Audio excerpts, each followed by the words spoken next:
I got to play about 2.5 hours at a recent preview event, and while my impressions are mostly glowingly positive, I did come away with a few questions and concerns. Logan can use a gap-closing leap attack to instantly get right up in the face of an enemy.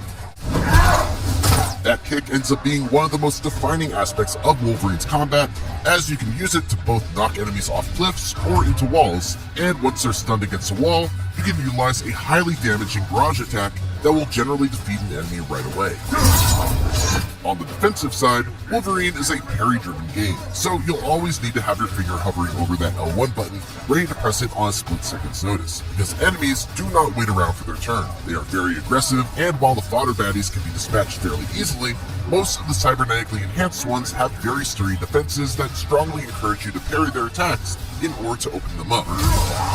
Wolverine also has access to a variety of special moves by holding down L2 and pressing a face button, which are generally reserved for stronger attacks that either do big single target damage. These special moves are all tied to individual cooldowns rather than a resource that builds up over the course of combat. The one resource that you do have to keep an eye on is Wolverine's Rage, which is gained simply by dealing damage and killing enemies, but slowly diminishes when you're not actively slicing and dicing. It's a mechanic meant to encourage all-out aggression, which feels very on-brand for Wolverine. There are 3 tiers of rage that you can unlock by filling up the meter. The first tier is by default and doesn't really come with any benefits. Once you reach tier 2 though, you gain extra damage on your combo finishers, and most importantly, you're able to go into last stand when you lose all of your health. This was a neat way to incorporate Logan's healing factor into the combat design by making it so that as long as Wolverine has a bar of rage in the tank, he can essentially come back from the dead, trading in his rage meter for health. If he goes down without a full bar of rage to spare though, it's game over and back to the last checkpoint for you. At rage tier 3 though is where the party starts.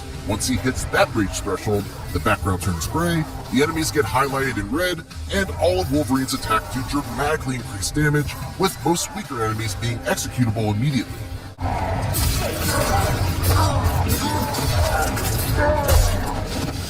My overall impression of combat based on what I played is that it's all fundamentally sound, very satisfying, and does a great job of evoking the spirit of Wolverine. But at the same time, it felt like it was missing an element of creativity that I always look for in an action game.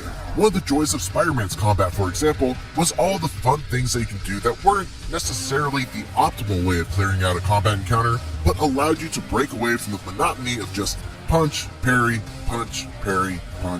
etc. You could bounce off walls, mantle over enemies, slide under them, web them up, yank away their weapons, swing them around, launch them up for an air combo, knock them away, pull them back, etc. Wolverine mostly just angrily stabs things. And while he is the best there is at what he does, I did wish that what he does offered a bit more variety. Fair, there are some fun ways that Insomniac encourages you to use the environment to your advantage, like kicking an enemy into a forklift is always a good time. And there are occasional team-ups that organically feature combination attacks between you and your partner, much like what was seen in Spider-Man 2 and Miles Morales.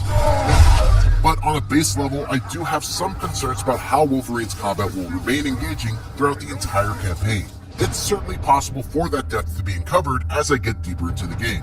There is, after all, a skill tree with a variety of techniques and special moves that I only really scratched the surface of, along with adaptation points that can be spent on a variety of character upgrades. My hope is that those later upgrades and skills add some extra flavor to Wolverine's combat and aren't just more powerful techniques that scale his strength to meet the increased difficulty of later enemies and bosses.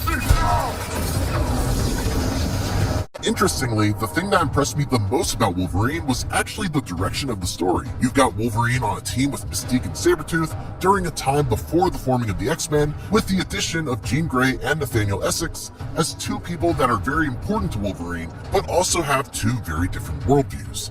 These are all very combustible elements in play, and I'm excited to see where it all goes. Doubly so due to the fact that it's written by Walt Williams of Spec Ops: The Line fame, who is one of the best video game writers in the business. Thus far, the performances have been excellent as well. Liam McIntyre's portrayal of Wolverine is very grounded and paints the picture of a man bottling up a lot of anger and pain, but still has that rough edge and ruthless aggression that fans expect from the character.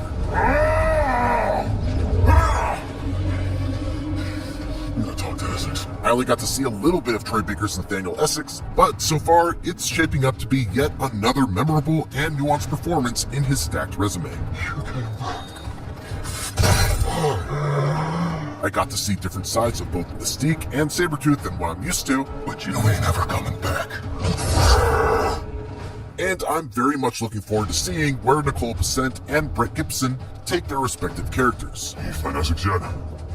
Oh, I found something already.